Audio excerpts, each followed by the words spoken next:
Assalamualaikum warahmatullahi wabarakatuh. Sebelumnya perkenalkan nama saya Umnia Ulia dengan NIM 12240606161. Saya di sini akan membahas atau mempresentasikan tentang studi kawasan Islam. Ya, tapi di sini saya akan lebih mendalam ke pembahasan tentang problem dan prospek pendekatan studi kawasan Islam. Nah, sebelum kita membahas problem dan prospek pendekatan studi kawasan Islam, kita tahu dulu nih, apa sih studi kawasan Islam? Nah, oke, kita lihat di sini ada di PPT-nya. Studi kawasan Islam itu adalah kajian yang tampaknya bisa menjelaskan bagaimana situasi sekarang ini. Jadi, studi ini itu mengkaji apa ya?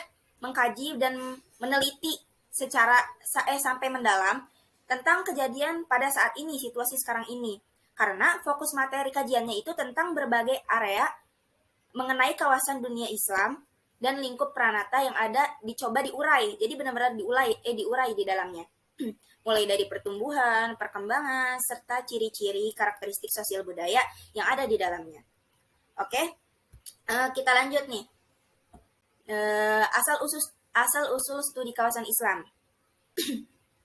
Sebelumnya kita juga harus tahu nih sejarah munculnya studi kawasan Islam itu bagaimana. Nah, di sini para ahli kenegaraan sejak zaman Yunani sekitar tahun 450-an sebelum Masehi itu telah memperhatikan persoalan hubungan antara batas-batas wilayah sebuah negara.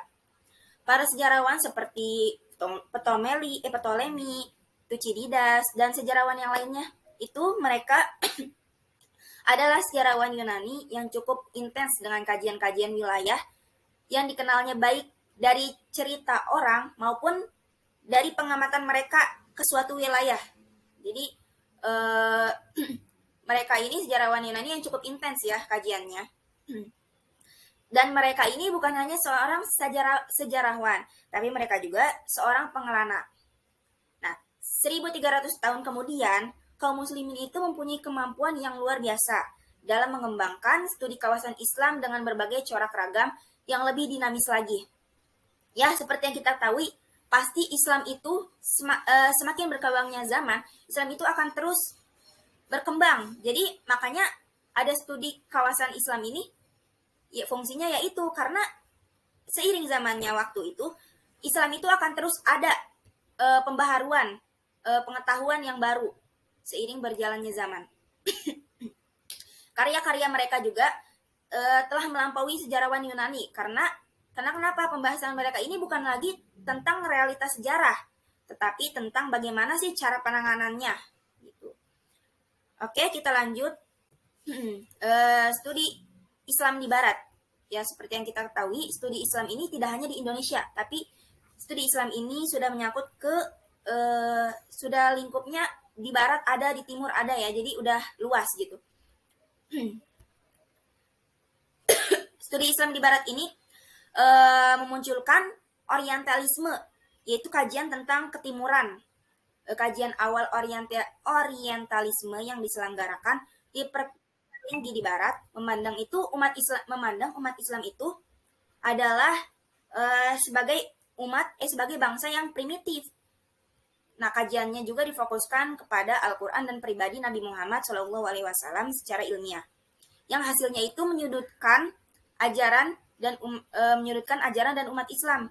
Jadi kajian Orientalisme di Barat ini itu tuh banyak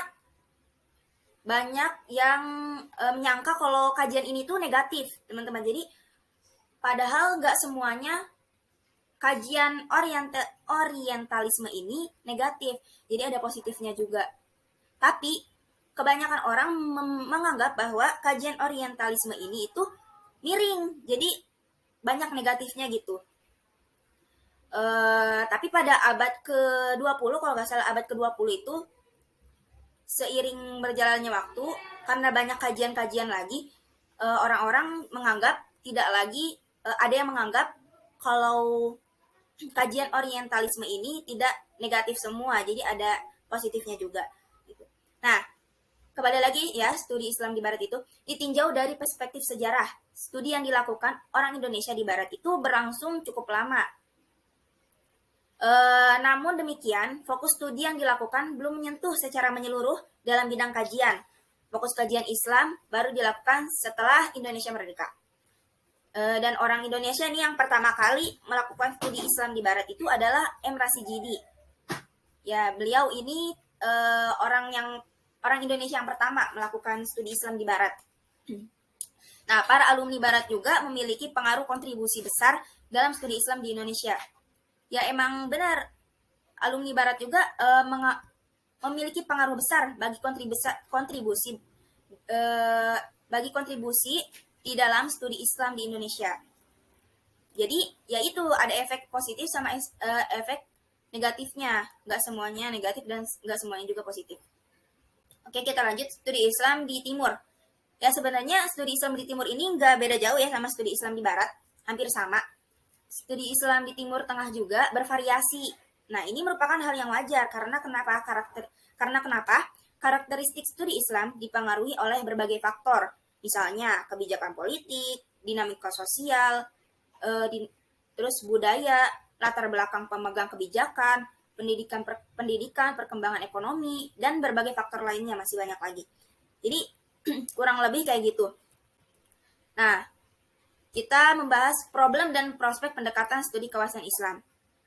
Untuk dapat hidup berkembang serta lestari dalam masyarakat, agama harus menjadi kebudayaan bagi masyarakat. Kenapa sih agama itu harus menjadi kebudayaan bagi masyarakat?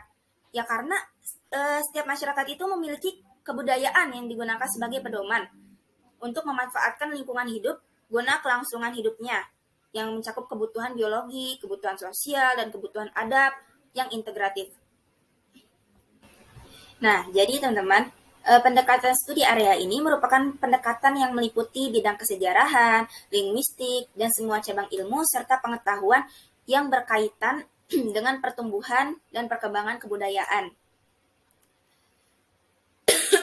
di suatu wilayah tersebut ya.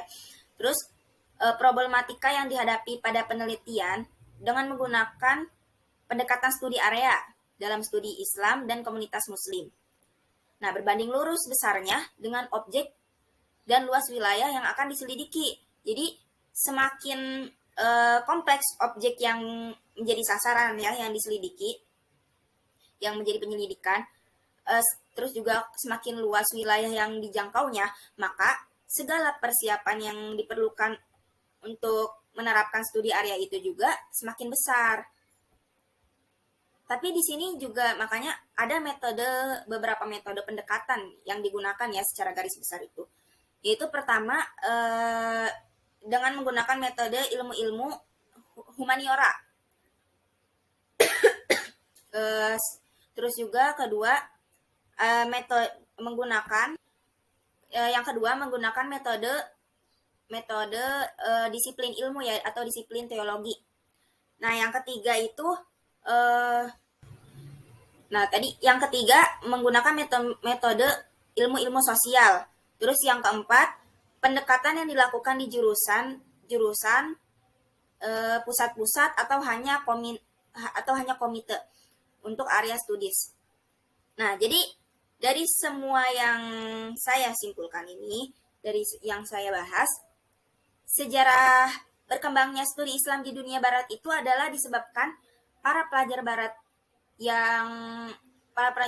yang datang ke dunia timur untuk mengkaji ilmu.